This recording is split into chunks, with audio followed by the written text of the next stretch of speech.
Welcome back. When Lew Dickey Sr. went to work for a West Virginia radio station in the 1940s, he could hear more than the sound of disc jockeys playing records. He heard the sounds of commerce and quickly realized the money-generating power of the medium.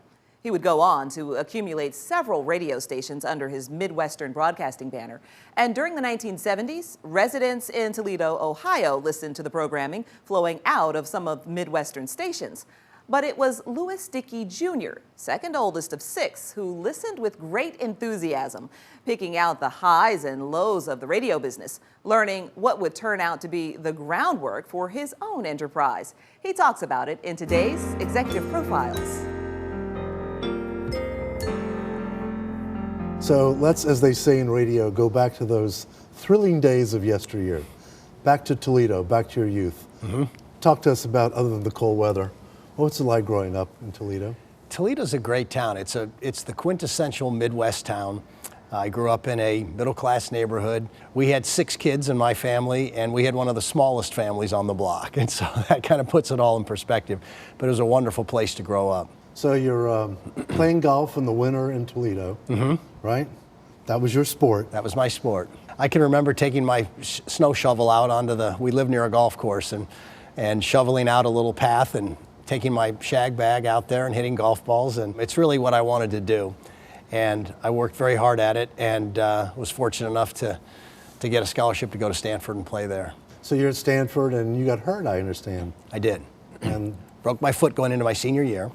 So I actually graduated we were on quarters. I actually graduated a quarter early. And so I went back, and they had something called a coterminous program for a master's degree. So I was an English major undergrad. And then I ended up doing a master's degree in English also, and wrote a screenplay for my master's thesis. So you graduate from Stanford and you make the decision to go back to Toledo. Back to Toledo.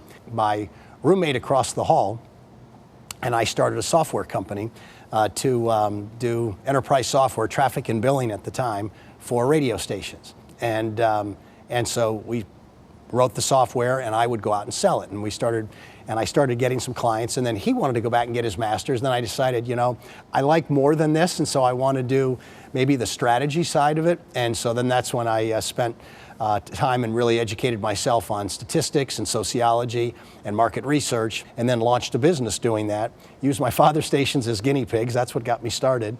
And then we had success there, and then sort of moved out in concentric circles, and my next client was in Saginaw, Michigan. At the time, I was 24 years old and looked like I was about 18. And that started a relationship with a group of stations that a guy named Bob Liggett owned up there. And it was through the market research that I decided, now I really want to be on the principal side of this. And so that's when I decided then to go back to business school, because, as you know, as an English major, it was enough to try and balance a checkbook, so I didn't know much of the way of finance. Well, you didn't just go back to business school, you went back to Harvard. I mean, what an incredible academic education to launch your entrepreneurial radio career. It was a very tumultuous couple of years to try and absorb everything that I could literally learn and grasp all of the concepts and subjects and still keep my business running, but fortunately I was able to do it. So you come to Atlanta, you set up shop, bring your brothers along with you, and here we go. And here we go. And CNN Center, not too far from here. What was the plan? Well, the plan at the time was to, obviously we had an investment in these radio stations to get them up and moving. They weren't doing well, which is why we were able to buy them. And then kept the research business going, expanded into television, was doing a lot in television news. So then it was in 1996, my brothers and I bought a station in Nashville, WQQK. And so then at that point, my family, we had Toledo, Atlanta, and an FM in Nashville.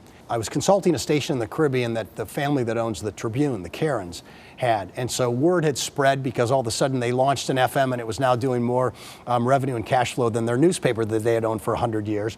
Long story short, I went down to Trinidad, and on the plane ride back is where Cumulus was birthed. Well, maybe a year into it, we bought my father's stations in Toledo, and then down the road somewhat, we had added stations in Nashville. We bought that as well.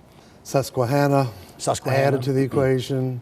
And then the big acquisition. So the business moved along we really birthed it in May of '97, moved along, took it public quickly in July of '98, and then through 120 some acquisitions had built it up. I knew Susquehanna was coming on the market, which at the time was the largest privately held group. And so we didn't have the balance sheet to take something like that down. So I spent an entire summer meeting with private equity in New York and created a club, if you will, with Blackstone, Bain, and T.H. Lee, which were very strong firms. Shortly thereafter, two of the three went in and bought Clear Channel. And so, in essence, I had this orphaned investment now because there was, with attribution, they couldn't do any more, and that was 2/3 of our partnership. And so it didn't quite work out the way I had hoped. I wanted to buy ABC Radios when they sold that business right after we signed the deal for Susquehanna, and we were outbid by Citadel. When the crash hit, well, nobody in their model had a downside scenario case or a sensitivity case of down 28%. The industry had never been down more than 1% in its history. We were able to play through. Citadel did not. They went bankrupt. So when they came back out, it was a moment that we wanted to take advantage of, and so initiated a takeover, and we were able to get one done. Your patience has paid off. Yeah, I've not always been the most patient person, but it has worked. Served you very well. You're the second largest radio owner in America, correct? You're in what, 100 markets, over 100 markets? Yeah, we're actually in 94 markets, and we have a network that serves 10,000 affiliates. So basically every radio station in the U.S. You won a very, very prestigious award from EY. Speak to being the Entrepreneur of the Year.